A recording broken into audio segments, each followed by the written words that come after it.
débat suivant, consacré là, on était un peu dans l'action et le futur, là on va être un peu dans le passé, ça va être un peu de la rétro-écologie. C'est l'amorce d'une histoire de l'écologie. Donc l'année 72, on a choisi ce thème de débat qui peut peut-être surprendre parce qu'on s'est rendu compte qu'il s'était passé quelque chose à cette année-là. En préparant plusieurs ensembles, je suis donc journaliste à l'Obs, en préparant plusieurs ensembles, notamment ce volume que Barbara vous a montré et qui est en vente à l'espace librairie, qu'on a préparé l'année dernière, d'abord sous forme de hors-série. On a fait un travail d'histoire de l'écologie et on s'est rendu compte peu à peu que l'année 72 avait été un moment de bascule. Et récemment, Dominique Méda, qui est ici, sociologue, ces semaines-ci, a publié un des documents, un des moments étonnants de cette année 72, dont elle nous parlera, la lettre Mansholt. Et ça nous a donné l'idée de réinviter Vili Gianinazzi, auteur d'une biographie du penseur André Gortz, qui est une des figures clés de la pensée de l'écologie, et qui, en 1972, a lui aussi eu vraiment un moment, c'était un acmé, ou une acmé, on n'a pas tranché ce point, une acmé de sa pensée.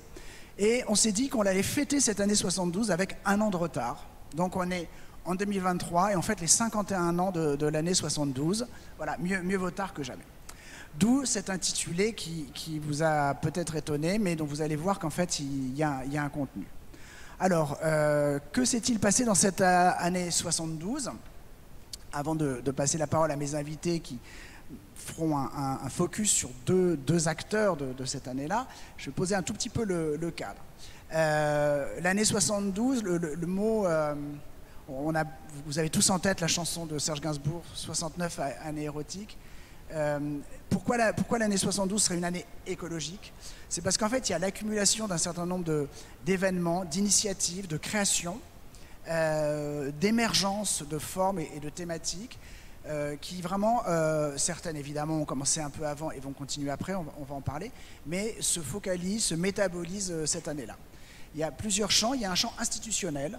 72, c'est la première conférence internationale sur l'environnement. On entend tous parler des COP, vous avez en tête le sommet de la Terre de Rio, des événements comme ça. Et bien, la première fois que sous l'égide de l'ONU, les pays de l'ONU se retrouvent pour discuter de pollution et d'inquiétude autour de la Terre, ça s'appelle le sommet de la Terre, le rapport préparatoire préparé par les experts s'appelle « Nous n'avons qu'une Terre », donc déjà une thématique qui sonne familièrement à nos oreilles actuelles.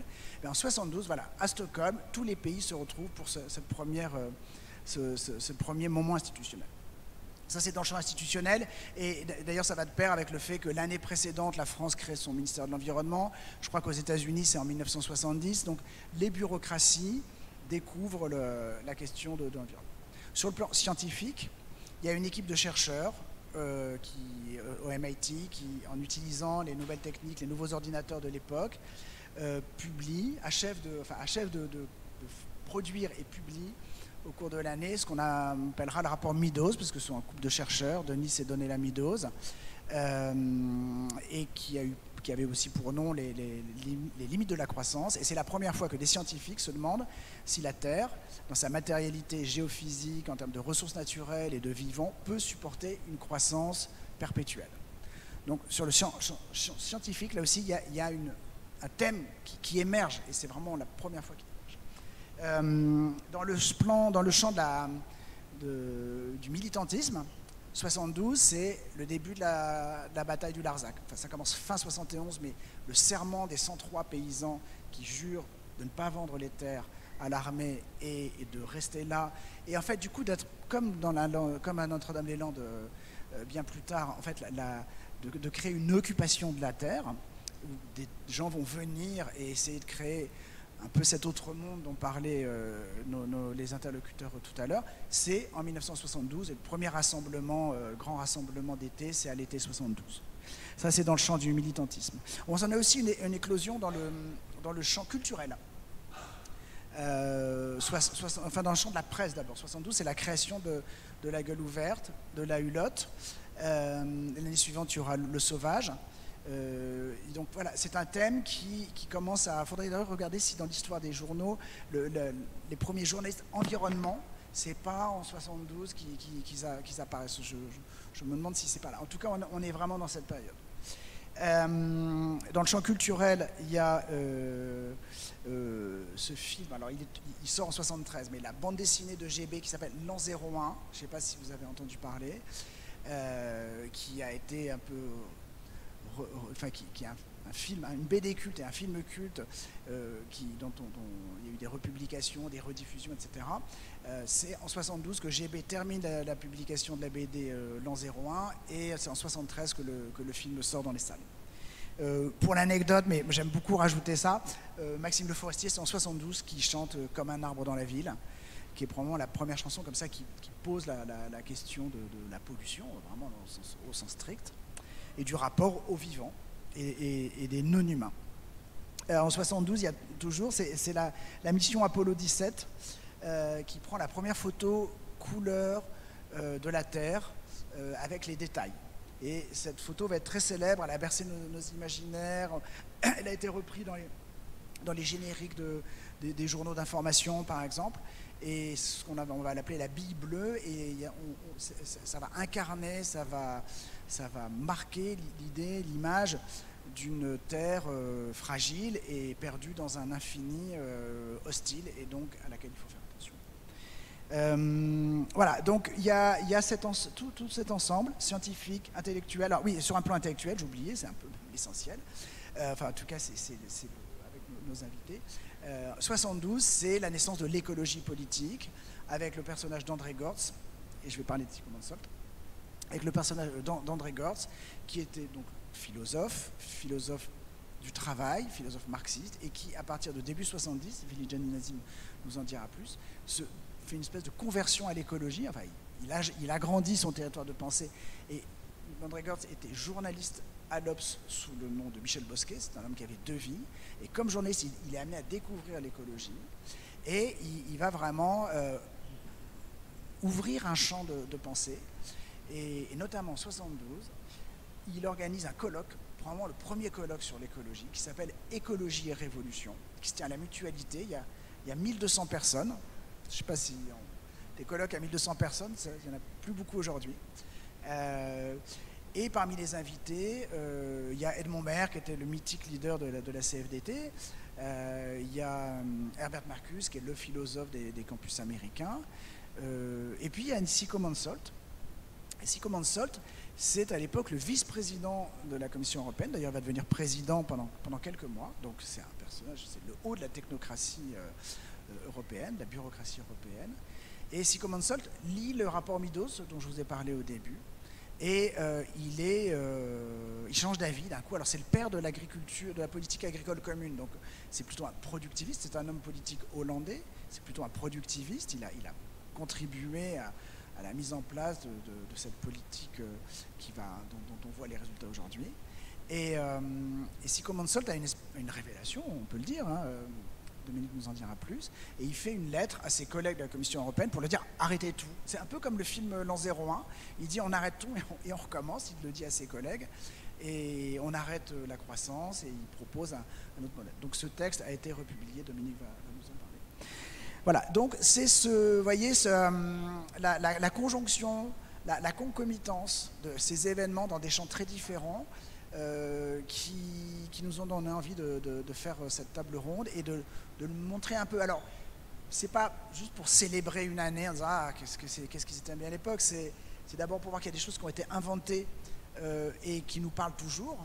Donc, je sais pas l'effet que ça vous fait, mais moi, je trouve que c'est rassurant de se dire qu'il y a des précurseurs, qu'au fond, on n'est pas seul aujourd'hui, que ces idées-là ont déjà été travaillées et qu'il y a des ressources d'énergie. Et puis on peut se demander s'il y a des choses qui peuvent nous inspirer aujourd'hui, des leçons de ce qui a été réussi, aussi peut-être de ce qui n'a pas marché.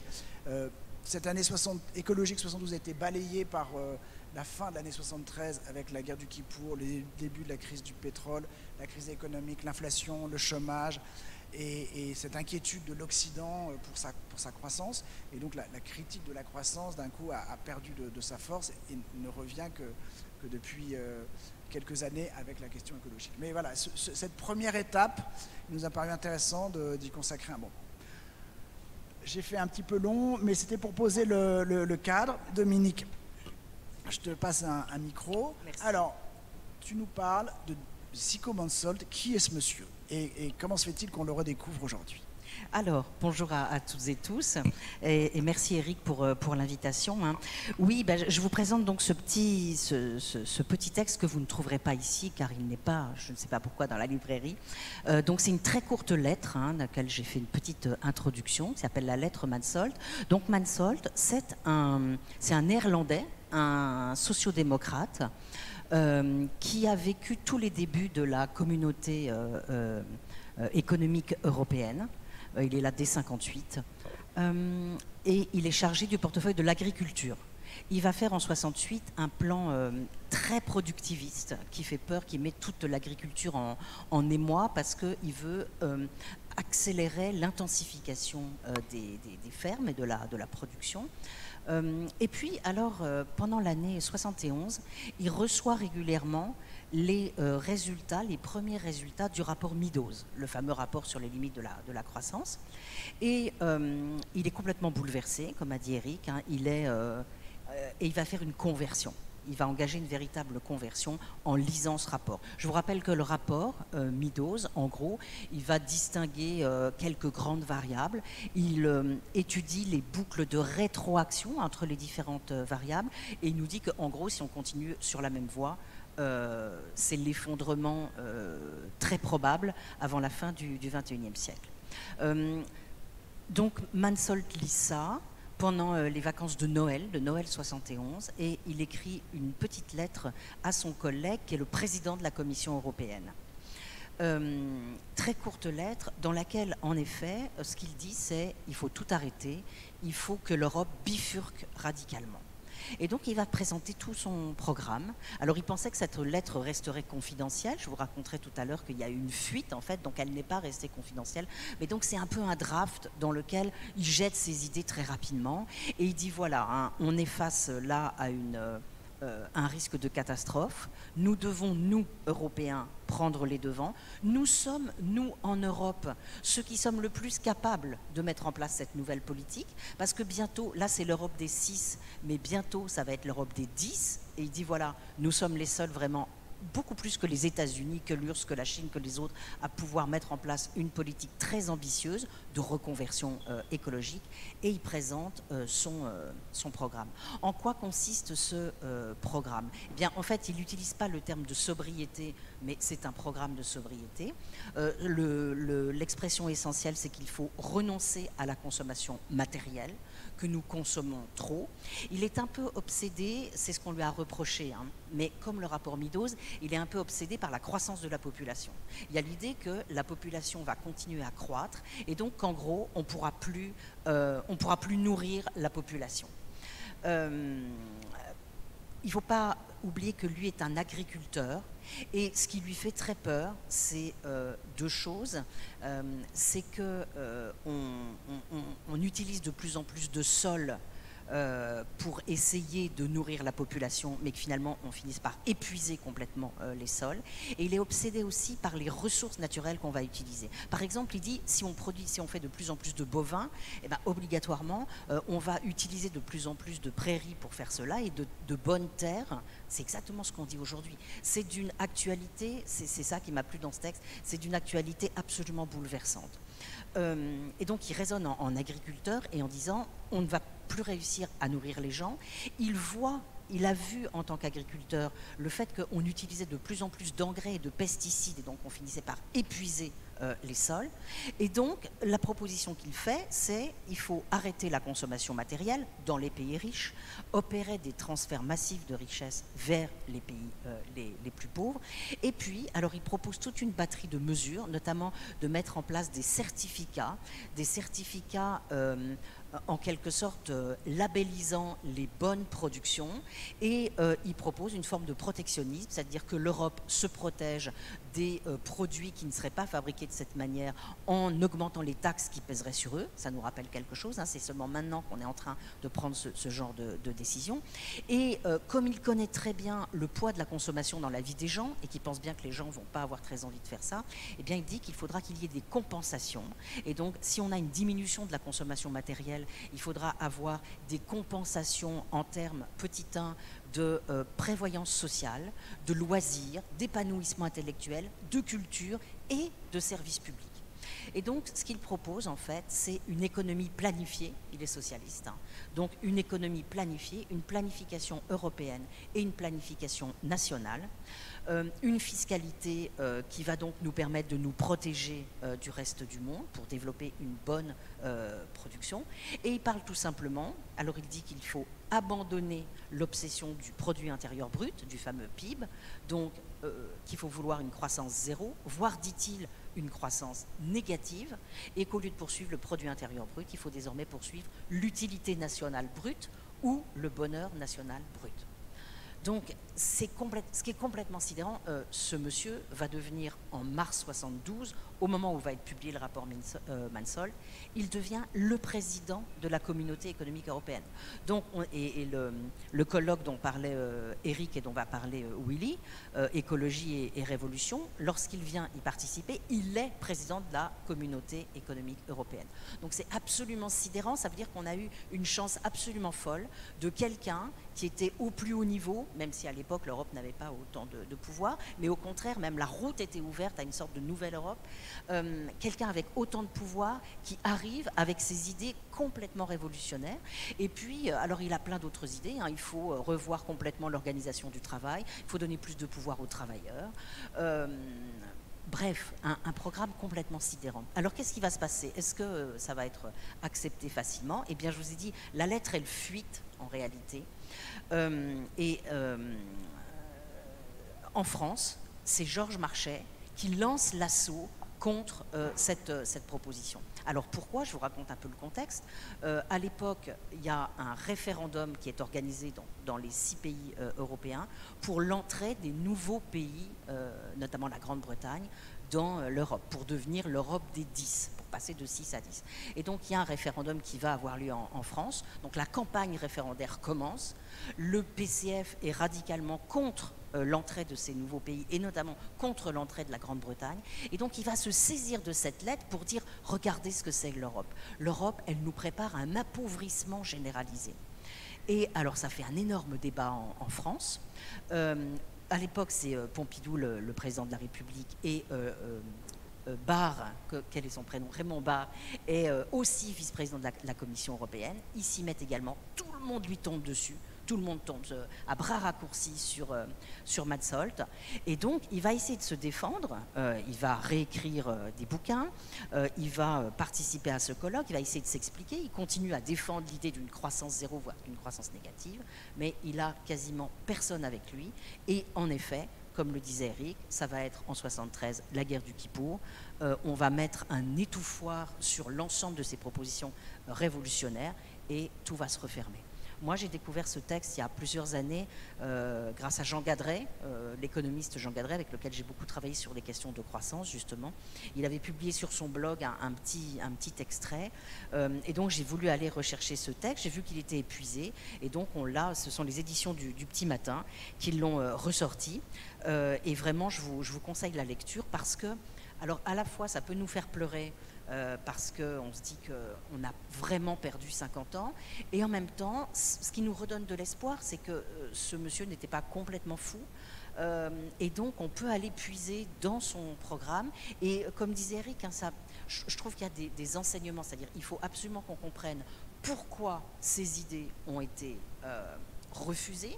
Je pense qu'elles le seraient aujourd'hui aussi, avec un certain nombre d'hommes politiques, de responsables politiques qui par démagogie et pour être réélus d'une certaine manière, instrumentalisent ces bonnes idées. Donc je pense qu'il faut vraiment qu'on réfléchisse à ce qui s'est passé à ce moment-là et comment ne pas recommencer à faire les mêmes erreurs. Merci Dominique. J'ai tout de suite une question qui me brûle les lèvres avant de passer à Billy Nagy et à Gortz. Qu'est-ce qui lui est arrivé à Sicko Mansolt après? Qu'est-ce qu'il est devenu après sa bombe? En fait, il devient président de la Commission européenne parce que son collègue, le fameux Malfatti, celui à qui il avait écrit la lettre, va prendre des responsabilités en Italie. Et donc Sicko Mansolt va finir le mandat en fait de Malfatti jusqu'à janvier 73. Et puis après, il se retire. Il se retire et il écrit en 1974 un très beau livre qui s'appelle La crise, dans lequel il va raconter toute sa vie et essayer justement de tirer des leçons de ça. Il va en revanche, c'est un néerlandais, hein, il va essayer de mettre en place des choses dans son parti, de fabriquer un programme aux Pays-Bas, et les Pays-Bas vont aller dans cette direction pendant un certain temps. D'accord. Alors, normalement, si le problème technique est réglé, on a prévu des visuels qui permettent un petit peu de restituer l'ambiance de cette année 72, et notamment à propos de Sicko Mansolt, l'Obs fait partie de cette gauche qui est contestataire, non communiste, qui s'empare du rapport, du texte de Mansolt et le défend. Et André Gortz, dont on va parler, consacrera un grand article à Sicko Mansolt. Et puis après, il y aura un grand entretien avec lui, et l'Obs va même faire la une. Donc normalement, vous verrez ça. Et l'Obs avait, je dis donc mes collègues de l'époque, il y a 50 ans, avaient titré ça « Le chemin du bonheur ». C'est pour vous dire qu'à l'époque, on pouvait faire un titre d'hebdo qui s'appelait Le chemin du bonheur. Je trouve que ça restitue aussi un petit peu ça, c'est probablement une différence avec aujourd'hui, l'optimisme quand même qui régnait à l'époque. Relatif, en tout cas, on pouvait faire des titres comme ça. Vili Gianinazzi. Alors, Vili Gianinazzi est l'auteur d'une biographie que je vous montre, qui est en vente à l'Espace Librairie, qui est un livre formidable, qui est vraiment une façon de s'initier à la pensée écologique en général et à la pensée d'André Gortz en particulier, à travers un récit vivant, un récit incarné, qui remet dans le contexte, qui montre comment circulent les énergies, d'où viennent les envies, comment les idées émergent et puis coalisent des gens. Et voilà, donc c'est vraiment un travail remarquable qui est sorti en 2017 et qui a été une étape importante dans la réémergence d'André Gortz dans le champ de la pensée écologique, et aujourd'hui on en entend parler de plus en plus. Camille Etienne en parle d'ailleurs dans son livre.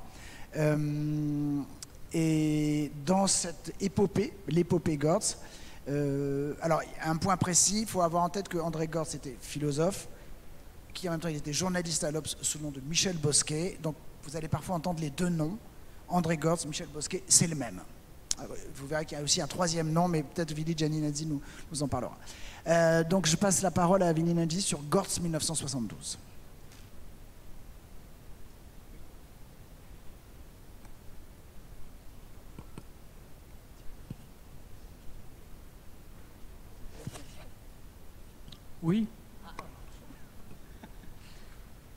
Oui, je vais vous parler de Gortz, mais aussi de cette année 72 qui est incroyable.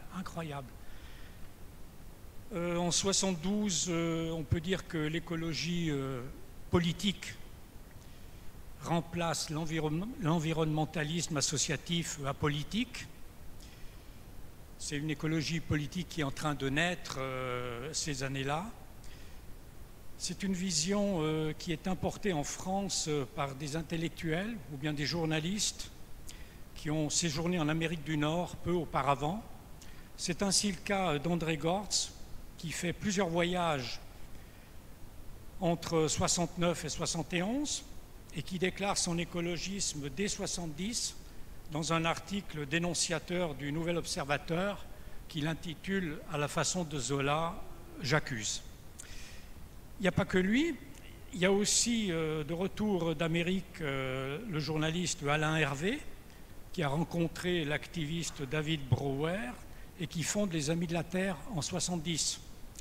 Des mathématiciens comme Alexandre Grothendieck, Pierre Samuel, celui qui va devenir par la suite un président des Amis de la Terre, Il y a aussi un autre futur président des Amis de la Terre, comme Serge Moscovici, qui est un peu oublié aujourd'hui et on a bien tort, qui avec son livre « La société contre nature », sorti en 1972, peut être considéré comme le Descola de l'époque, parce que son livre abolit le rapport extérieur et instrumental que les humains entretiennent avec la nature. Il y a aussi Edgar Morin, qui étudie la biologie en Californie, etc., etc. Alors pour l'écologie, 72, c'est vraiment une année merveilleuse. Edgar Morin décrète que c'est l'an 1 de l'ère écologique à l'époque. Ce sont surtout les pollutions industrielles du sol, des eaux et de l'air, la mise à sac du milieu par le bétonnage et aussi le souvenir de la première marée noire du Torrey Canyon qui a eu lieu en 1967, qui soulève l'indignation de l'opinion publique. Quant au sommet de Stockholm, dont on a parlé, il présente une nouveauté par rapport aux problématiques environnementales antérieures des institutions internationales qui s'enquièrent de la gestion raisonnée des ressources. Ce colloque porte une attention particulière aux destructions et aux pollutions du milieu que l'économie produit. Tandis que de leur côté, il y a les scientifiques qui alertent sur l'impossibilité d'utiliser indéfiniment des ressources qui sont finies et en voie d'épuisement.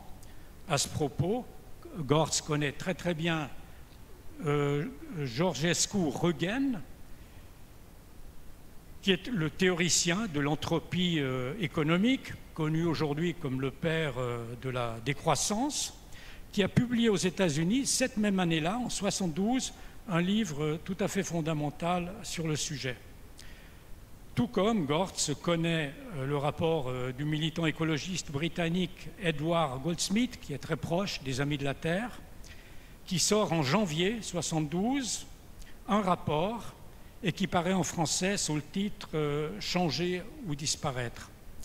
Gortz connaît aussi le livre du biologiste américain Barry Commoner, « L'encerclement », traduit en français la même année et qui pointe la responsabilité capitaliste de la crise écologiste. Pareil pour le livre en anglais de William Leys, la domination de la nature, qui paraît la même année et qui dénonce l'approche instrumentale de la nature qui a prévalu depuis des siècles. Et puis, bien sûr, le rapport Meadows, publié en français avec le titre « Halte à la croissance », comme point d'interrogation, qui fait un bruit énorme cette année-là. Mansholt et Gortz sont donc très très impressionnés par ce rapport. En fait, 72, c'est un tournant dans l'idée que, par-delà les soubresauts, l'histoire est faite de progrès. À la mi-72, Gortz se fait l'écho de ce changement. Voilà ce qu'il raconte. On avait vécu jusque-là ces dernières années avec une conscience de la marche de l'histoire plus optimiste, héritée d'ailleurs du marxisme, mais tout d'un coup, toutes les lois de la science, de la démographie, remettent en cause totalement cet optimisme et l'inéluctabilité de la marche de l'histoire vers le progrès. C'est alors l'idée d'une croissance infinie qui est remise en cause, et en effet, on est en train de passer d'un cycle A de croissance à un cycle B de stagnation. C'est la fin des 30 glorieuses qui s'annoncent. C'est un peu curieux que cette prise de conscience anticipe de quelques mois les faits, puisque la dépression économique véritable qui sera déclenchée par la crise pétrolière ne commence qu'à la fin de 1973. En tout cas, cette prise de conscience, elle est assez générale. Il est significatif que Giscard d'Estaing, il est ministre de l'économie et des finances à l'époque, croit nécessaire de convoquer un colloque pour discuter des finalités de la croissance. Il a lieu les 20-22 juin 1972, peu après le sommet de Stockholm. Y participeront Aurelio Peccei, qui est le fondateur du Club de Rome. Le Club de Rome, c'est celui qui a commandité le rapport Meadows. Il y a Raymond Aron, Bertrand de Jouvenel, et il y a aussi Mansholt.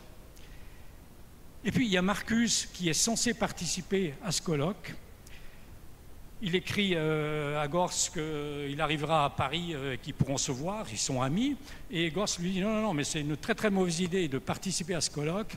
Et il arrive à le convaincre de participer au contraire au colloque qu'il est en train d'organiser sous l'égide du nouvel observateur au mois de juin également. Vili, tu peux dire un mot sur qui est Marcuse pour Marcuse, c'est quand même le grand théoricien à l'époque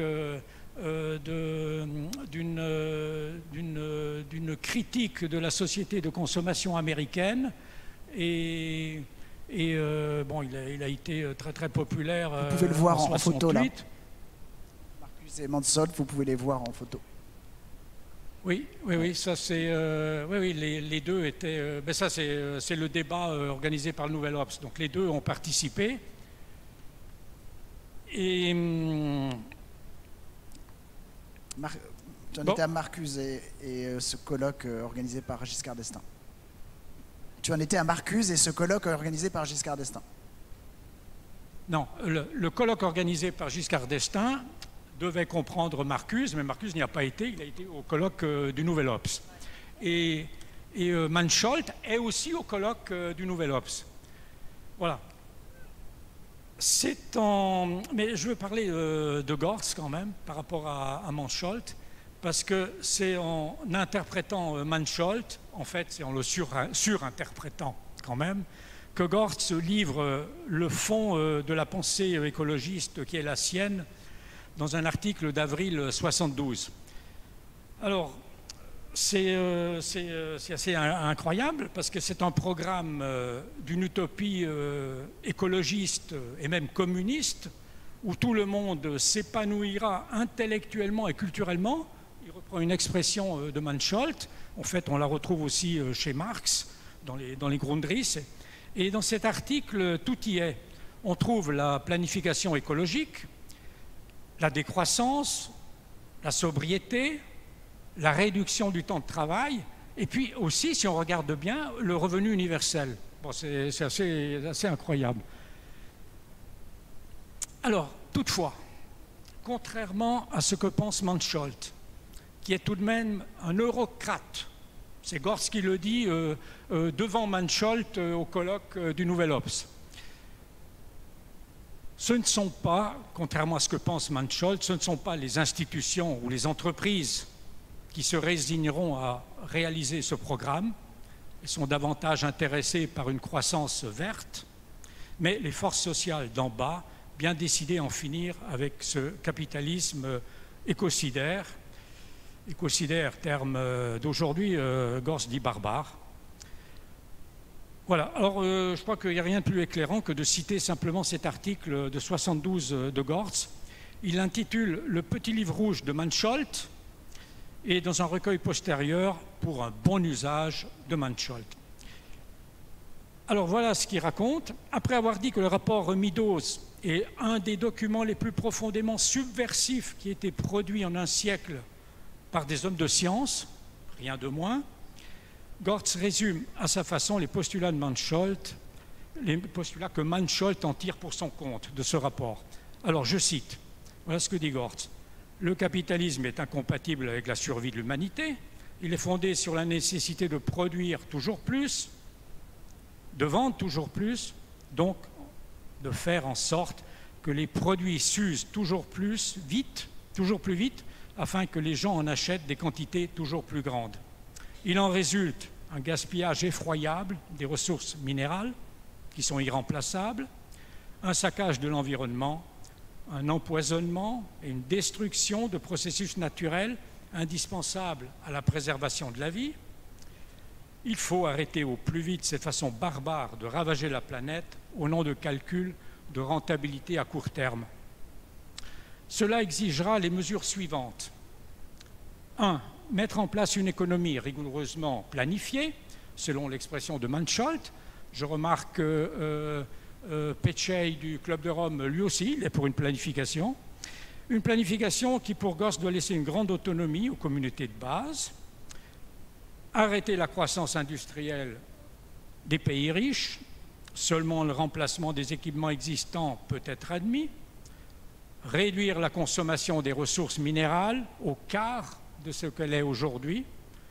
De quelle façon? Grâce à un recyclage constant, grâce à la recherche pour tous les produits de la durabilité maximale et grâce au remplacement des consommations individuelles par des services et équipements collectifs.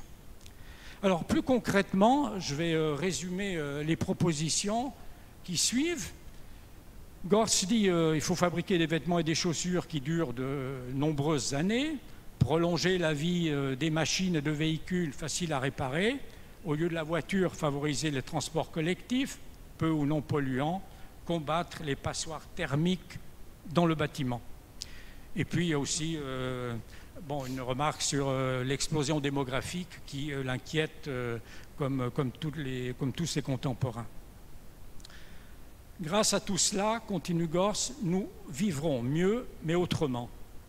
Car avant tout, nous travaillerons beaucoup moins puisque les produits beaucoup plus durables seront fabriqués en quantité plus petite. La semaine de 20 heures deviendra possible. Enfin, Mansholt parle expressément du minimum vital assuré à tous. Et Gortz dit, c'est logique, le droit à un revenu ne pourra plus être lié à l'occupation d'un emploi. Et il termine là-dessus. Voilà, j'avais ajouté deux petites questions, mais au fait, Eric, vous avez déjà répondu. Comment se fait-il que cette effervescence écologiste de 72 va s'estomper complètement dans les années suivantes?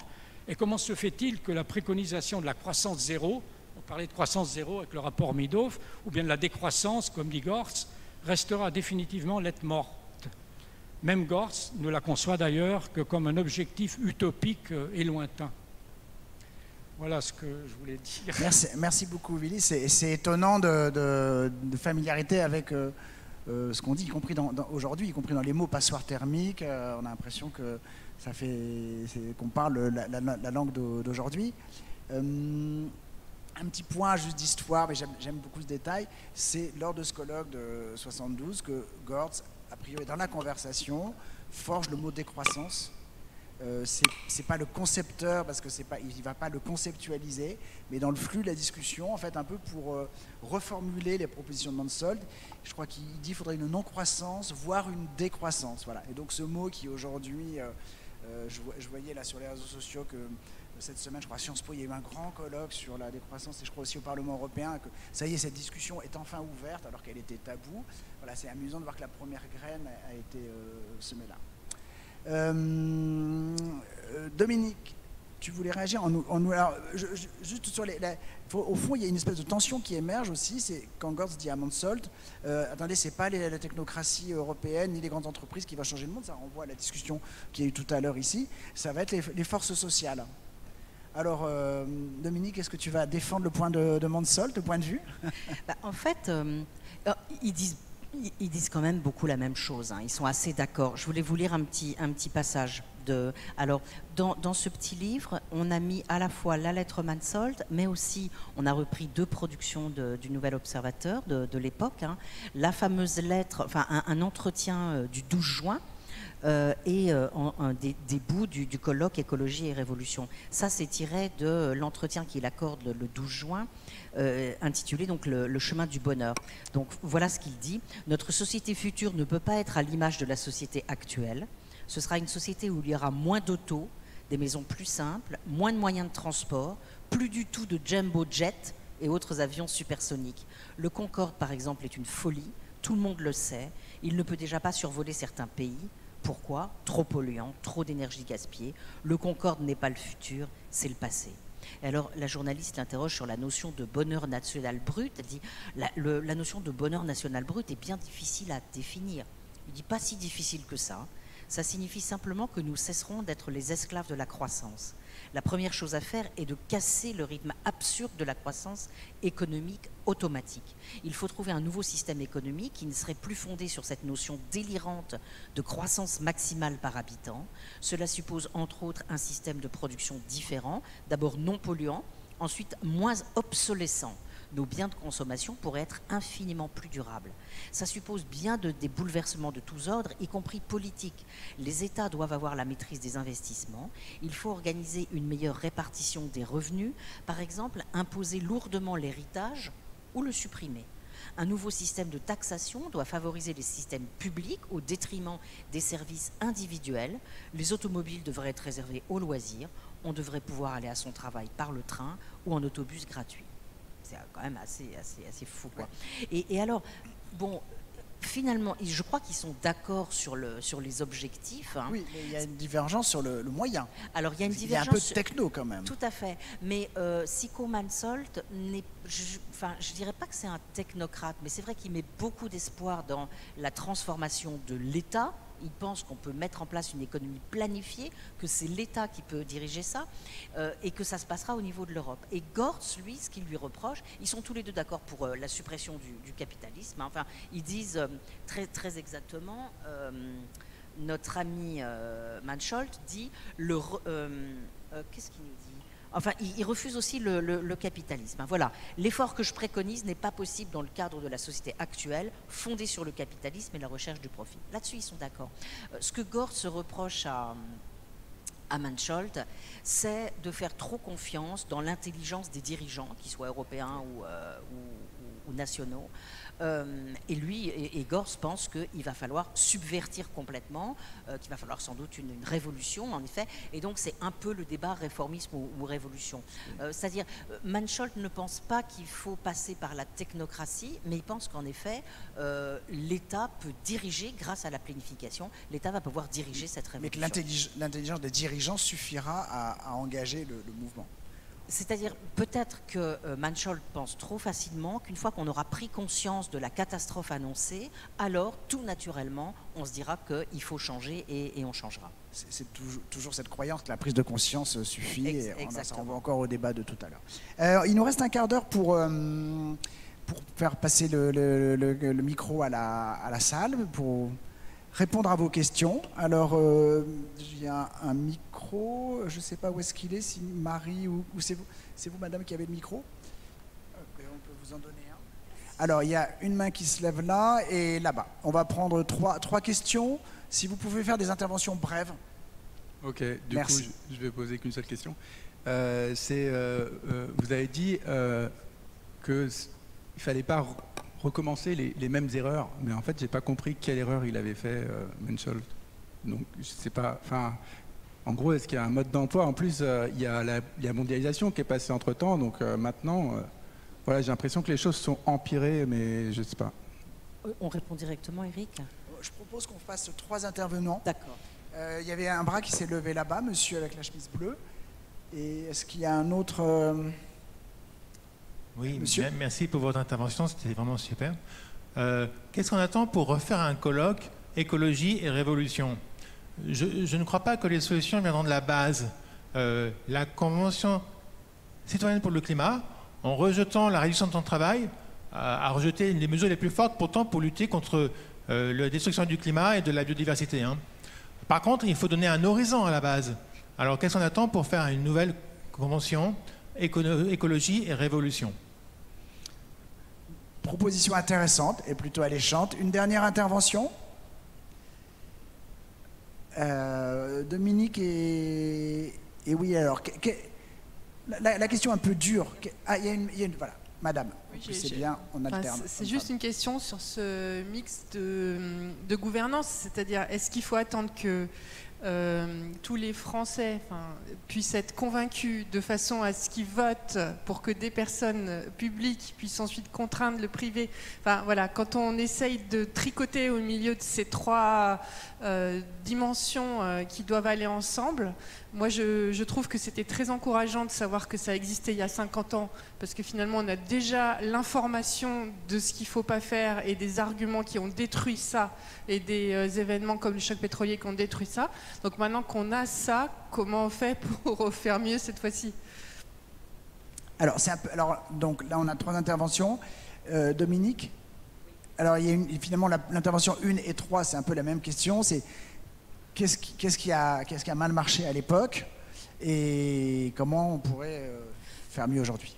Les erreurs, c'est pas Mansholt qui les fait, moi je trouve. Hein. C'est l'ensemble de la société, quoi. Et alors, je pense que c'est... Alors, il y a plusieurs responsables. Il y a petit 1, les responsables politiques qui ne saisissent pas la balle au bon et qui ont peur. De déplaire à ceux qui votent pour eux. Mais il y a aussi d'autres responsables, parce que si on se souvient des réactions lors de la publication du rapport Meadows, et ça c'est Élodie Vieille-Blanchard qui a consacré toute sa thèse à la réception, au rapport Meadows et à la réception du rapport Meadows, c'est une thèse qui est absolument éblouissante. Qui est-ce qui réagit le plus négativement au moment de la publication du rapport Meadows? Ce sont certains économistes, et notamment William Nordhaus, celui qui aura le prix d'I-Nobel en 2018. Nordhaus décrédibilise complètement le rapport Meadows en disant mais c'est complètement nul leur truc, d'abord parce qu'il n'y a pas de prix, et c'est très intéressant, le modèle du rapport Meadows c'est un modèle avec des grandeurs sociales et physiques, et en effet le prix n'est pas majeur, et ce que dit Nordhaus c'est ce modèle ne tient pas du tout, parce que s'il y avait les prix il n'y aurait aucun problème, puisque lorsqu'une ressource non renouvelable devient rare, son prix augmente, donc simplement on va aller chercher une autre ressource, et ainsi de suite. C'est-à-dire, c'est l'idée qu'il y a une substituabilité possible d'abord de toutes les matières entre elles, mais aussi de la matière et de l'intelligence. C'est toute la théorie, vous savez, du capital humain. C'est-à-dire, si on est très très très intelligent, en gros on n'a plus besoin de matière. Un truc complètement fou, quoi. Et donc, les économistes vont... pas tous les économistes, mais la plus grande partie des économistes, et puis surtout Nordhaus, il va entraîner derrière lui toute une nouvelle série de modélisations qui sera absolument contraire à la modélisation de Meadows, et on va partir, alors qu'on aurait pu partir vers une économie un peu biophysique, avec des grandeurs physiques, et voilà, on part complètement vers autre chose, avec de la monétarisation, et donc quand même, il y a des responsables. Il y a les responsables politiques, il y a les économistes qui nous font perdre eux aussi 50 ans. Nordhaus, il va encore recommencer, parce qu'à un moment, il y a Jimmy Carter, en 1980, demande à l'Académie des sciences américaines de faire un rapport sur le changement climatique. Les climatologues vont faire un certain nombre de chapitres qui disent que, waouh, il y a une urgence, quoi. Et Nordhaus va faire l'introduction, le chapitre introductif et le chapitre conclusif, en disant, mais non, il n'y a pas de problème. Peut-être que ça va se réchauffer à un moment, mais il vaut mieux attendre parce que ça coûtera moins cher. La responsabilité est absolument écrasante. Donc l'erreur, c'est pas Mansholt qui l'a fait, ce sont ces différentes institutions. Et puis je voulais dire un petit mot aussi sur comment on fait, et puis sur le travail. Moi j'étais au colloque Beyond Growth au Parlement européen. J'étais à la table de clôture qui était très, très intéressante, et ces 3 jours étaient absolument fabuleux en effet, parce qu'il y avait énormément de gens, énormément de jeunes, beaucoup d'activistes, et donc en effet l'idée de décroissance ou de post-croissance, qui n'est pas la même chose, était vraiment au centre de la réflexion. Mais, et à Sciences Po, j'étais aussi, on parlait du travail avec Cécile Duflot, mais je crois qu'il faut faire attention, et que là encore on ne se laisse pas complètement illusionner, c'est-à-dire que ces idées, elles restent marginales. Souvenez-vous, quand Pisani-Ferry a rendu son rapport, il y a une jolie pique dans le rapport contre la décroissance, et Pisani-Ferry n'a eu de cesse de dire attention, nous ne sommes pas pour la décroissance, nous proposons des alternatives à la décroissance. Et dernier point sur le travail, moi j'ai longtemps, j'ai adoré Gortz, j'ai beaucoup lu Gortz, et mes premiers travaux c'était très inspiré de Gortz, mais je ne sais pas si la solution aujourd'hui ce serait la réduction du temps de travail. Je sais bien que une partie des écologistes pensent que il faut moins produire, et donc on va arriver à la réduction du temps de travail, mais je pense qu'il faut aussi prendre en considération l'idée que si on a besoin je crois qu'on va avoir besoin de plus de travail humain. C'est-à-dire moins de recours à des machines consommatrices d'énergie, moins de recours à des machines qui sont aussi génératrices de CO2. Donc on va avoir besoin de plus de travail humain. Il faudra qu'on soit capable de mieux le répartir sur l'ensemble de la population. Et je ne sais pas si à la fin, on aura une diminution du temps de travail individuel ou peut-être une augmentation. Merci Dominique. Prends le micro, j'ai une question pour toi, mais je trouve très bien que tu aies mis en dans ce récit la personnalité de William Nordhaus. Je répète le nom et je donne le prénom parce que c'est pas mal, ça serait un peu une affiche à mettre Wanted, parce que c'est vraiment un économiste donc, qui a eu le prix Nobel et qui a joué un rôle vraiment très important et très négatif dans l'histoire du climat, et sur 40 ans. C'est vraiment intéressant de voir qu'il est déjà là à l'époque. Et il fait partie et c'est un économiste qui a quand même calculé que le point idéal pour la croissance du PIB, c'est un réchauffement de 3,5 degrés, je crois, quelque chose comme ça. En tout cas, il disait oui, c'est très bien parce qu'à 3,5 degrés, en fait, c'est là où on va gagner le plus d'argent. Donc c'est vraiment des façons de raisonner qui sont inaudibles. Hein. On rappelle que 3,5 degrés, ça veut dire des épisodes extrêmes à 7, 8, 9 ou plus 10 degrés. Voilà, donc William Nordhaus, on pourra, dans notre colloque qu'on fera peut-être sur écologie et révolution, on pourrait faire une table ronde sur lui. Willy, alors justement, un colloque comme celui de 72, est-ce que ça peut se refaire aujourd'hui? Je ne suis pas forcément spécialiste de ça, mais au fond, à l'époque, qu'est-ce qui fait que ça se coagule, que ça marche, que les gens viennent, et qu'est-ce qui aujourd'hui ferait que qu'on pourrait avoir comme ça un large moment de mobilisation? Non, mais question difficile. À l'époque, c'est dans l'air du temps. Hein. L'écologie devient un sujet. Les pollutions commencent à être insupportables. Et un colloque où il y a 1200 personnes pour parler d'écologie, c'était tout à fait possible. Il y a eu avant, il y a Ralph Nader qui est venu en Europe.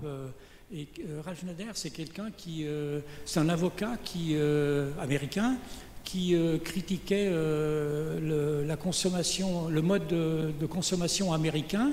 Et il avait une réunion publique avait été organisée à la FNAC, et là aussi ça avait été un raz-de-marée, il y avait plein de monde. C'est donc des sujets qui étaient dans l'air du temps. Aujourd'hui, on ne peut pas dire que l'écologie n'est pas dans l'air du temps quand même. Mais bon, les colloques... organiser un colloque, aujourd'hui, ça n'a plus tellement de sens, quoi, que nous sommes en train de parler. Mais voilà, quoi. Au fond, on a l'impression qu'à l'époque, mais c'est un débat intellectuel qui prend fond sur une inquiétude, mais est-ce qu'elle est si généralisée que ça? Il n'y a pas d'écologie politicienne, électorale encore, puisque cette année 72, en 73, il y a René Dumont qui publiera L'Utopie ou la mort, ça fait partie un peu de ce même mouvement. Et en 74, René Dumont est candidat à l'élection présidentielle, c'est le premier candidat à l'élection présidentielle, c'est la naissance de l'écologie électorale. Et tous les gens de mon âge qui l'ont vu à la télé dans la campagne officielle avec son pull rouge et son verre d'eau se souviennent de cette image, c'est vraiment une irruption. Je me souviens qu'à l'époque, ça me faisait rire, mais en fait, il y a quelque chose là aussi qui s'ouvre. Donc, quand même, par rapport à aujourd'hui, la différence, c'est qu'en 72, il n'y a pas de parti écologiste, il n'y a pas de militants, et la discussion est intellectuelle. Peut-être que, est-ce que le poids des intellectuels dans le message écologique est peut-être plus important qu'aujourd'hui? C'est peut-être une des différences avec aujourd'hui, Dominique. Oui, c'est intéressant. Je me disais aussi que, en fait, il s'est passé ce que Gorz craignait, c'est-à-dire une espèce de récupération de ces idées par les entreprises qui font du greenwashing, qui font de la croissance verte, qui nous disent qu'elles vont bien se comporter. Mais voilà. Donc il y a eu, comme d'habitude dans le capitalisme, une forme de récupération par le capitalisme des idées qui le critiquaient. Est-ce qu'il y a d'autres questions dans la salle? Le micro est toujours disponible. Alors, une question là-bas, la main qui se lève, au premier rang à gauche. Et quelqu'un d'autre à côté. Donc la dame en bleu, la dame en blanc, voilà. Vous parlerez toutes les deux. Pas de... Bonjour, une question pour Dominique Méda. Tout à l'heure, vous mentionniez que Mansholt disait qu'il fallait abandonner le PIB. Comment fait-on? Question facile. On prend d'abord une deuxième question. Et s'il y a des bras qui se lèvent ou...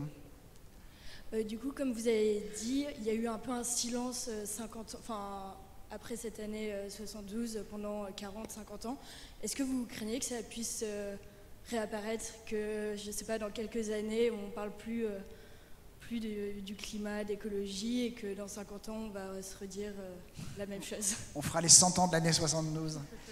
Ok, mais très bonne question. Une autre question, une autre intervention?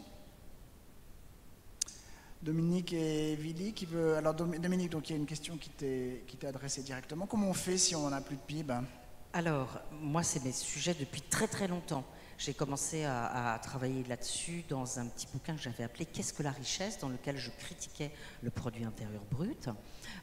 Et puis on s'est mis à travailler très vite avec des collègues, Jean Gadret, que j'ai cité tout à l'heure, Florent Janicatrice, 2 économistes. Et en fait, c'est pas très difficile d'abandonner le PIB.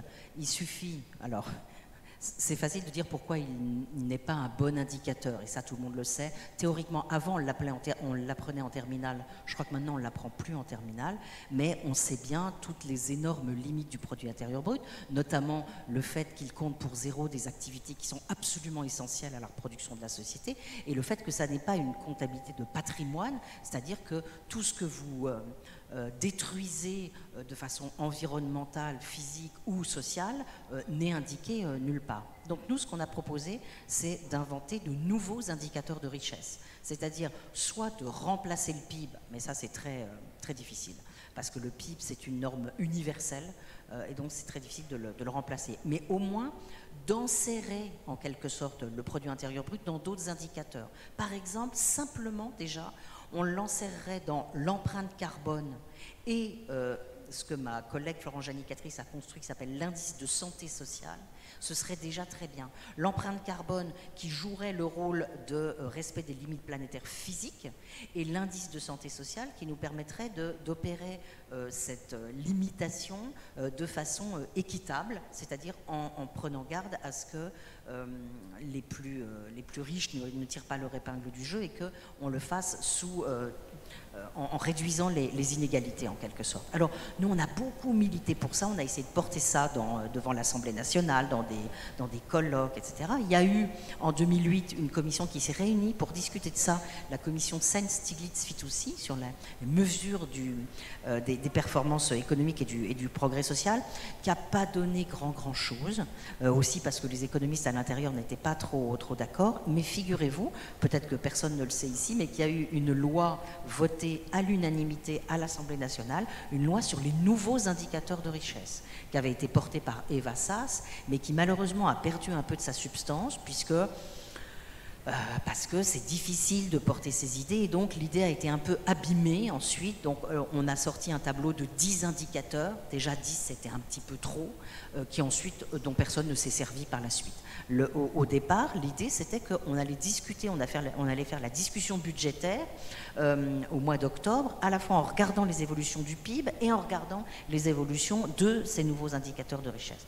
Eh bien ça n'a pas été fait, et donc nous ce sont des idées qu'on continue à porter. On est absolument convaincus que la seule manière de relativiser l'importance du produit intérieur brut, c'est d'utiliser quelques autres indicateurs qui vont braquer le projecteur sur ce qui est très important, sur les patrimoines critiques en quelque sorte. Willy, la deuxième question. Alors, il y a eu un oubli. D'abord, est-ce que l'oubli a été aussi net que je l'ai dit dans la présentation? J'ai peut-être un peu accentué, un peu forcé le trait. Est-ce qu'au fond, les années suivantes n'ont pas quand même vu, à un rythme moindre, mais les années 74, 15, 16, jusqu'aux années 80, une certaine mobilisation écologique se mettre en place, un début d'existence politique à travers les premières élections, les premiers ministres de l'écologie sous Mitterrand, Brice Lalonde qui vient des Amis de la Terre, donc qui était un proche de Gortz, qui devient ministre en 88. Est-ce que c'est pas un des héritages et qu'il ne faut pas noircir, exagérer l'oubli dont cette année 72 a été l'objet? Oui. En fait, tous ces débats en 72 sont escamotés, disparaissent avec la crise économique qui commence l'année d'après et qui va se poursuivre pendant longtemps. On passe désormais à une nouvelle époque. c'est une période d'austérité et en fait de décroissance. La décroissance, elle devient réelle avec une chute de la production due à l'augmentation du prix du pétrole énorme. Et, sauf que cette décroissance, elle s'accompagne du chômage. Donc tout le discours progressiste sur la décroissance n'a plus de sens parce qu'on voit bien que ça veut dire austérité et chômage. Et Gortz lui-même précise bien que la décroissance, elle ne peut se faire que dans un système qui n'est pas capitaliste. Parce que sinon, c'est des gens qui n'ont plus de travail et qui n'ont plus de quoi vivre.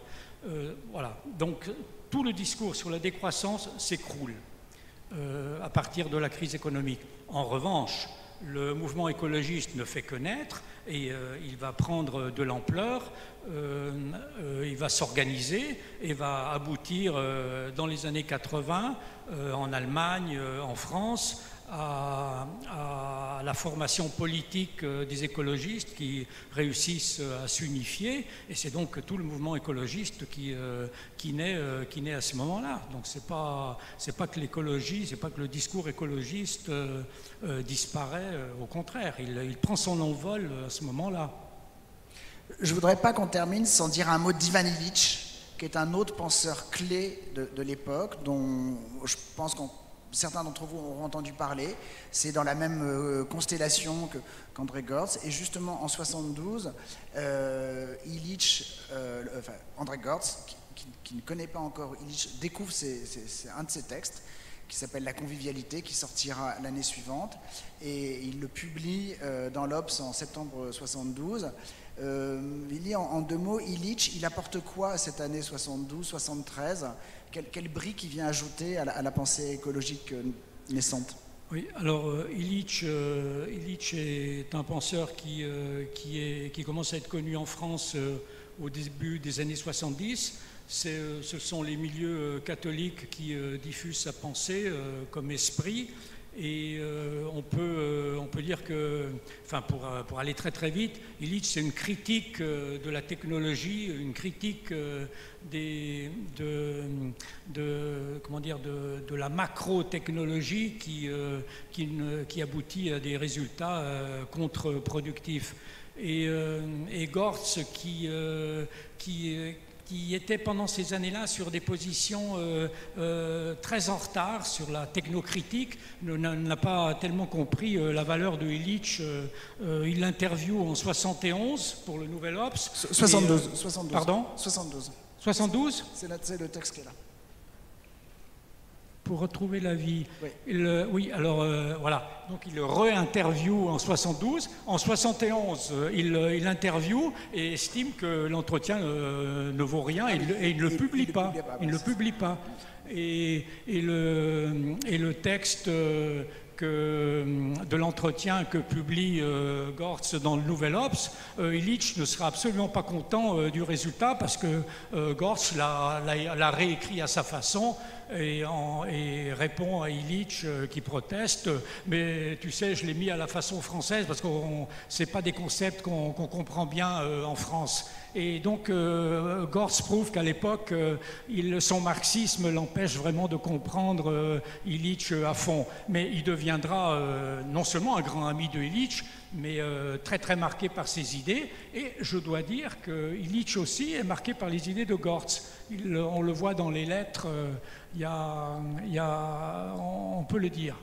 Voilà, mais... donc en résumé, Illich c'est vraiment la critique de la technique. Il y a la décroissance du côté de Gortz, la critique de l'aliénation, et du côté d'Illich, la critique de la technique. On arrive au terme de ce débat. Est-ce qu'il y a encore une dernière intervention ? Voilà, une main, monsieur, rapidement, on va faire une réponse rapide. Parce qu'il nous reste exactement 2 minutes. Merci beaucoup pour tout. Et vous aviez raison tout à l'heure, les colloques sur l'écologie, il n'en manque pas en fait à l'heure actuelle. Ce qui manque, c'est des colloques sur des révolutions. Finalement. Et alors, je vais parler d'un climat révolutionnaire qu'on a connu il n'y a pas longtemps, c'est les Gilets jaunes, qui était pour moi une réponse sociale à une taxe écologiste, très mal pensée, de manière uniforme et unilatérale. Et je voulais savoir si déjà, dans cette conscience écologique naissante, donc 72 et après, est-ce qu'on essaye d'anticiper la réponse sociale à un changement écologique de la société? 1 minute pour répondre sur ça. 30 secondes chacun. La réponse est oui. Mansholt met ça au centre de ses réflexions et il dit que si on veut parvenir à convaincre la population, il va falloir mettre en place une politique qui va aider les moins aisés, que ça soit dans d'autres pays ou au sein de notre propre pays, et taxer les plus riches, donc organiser une gigantesque redistribution. Donc c'est vraiment au centre des réflexions. Je pense que c'est au centre aussi des réflexions de Gortz, hein. Et c'est d'une certaine manière ce qui pose problème aujourd'hui, hein. C'est-à-dire que les plus aisés n'en ont pas du tout envie. Voilà. Ok, de toute façon, il est 18h. Merci à tous d'avoir assisté à ce débat. Merci à nos intervenants. Alors, un petit peu de publicité pour l'espace librairie qui est juste là. Il y a en version poche les découvertes, donc le formidable livre de Vili Ninazzi. Dominique Méda, suite à une petite erreur de livraison, il n'y a pas la lettre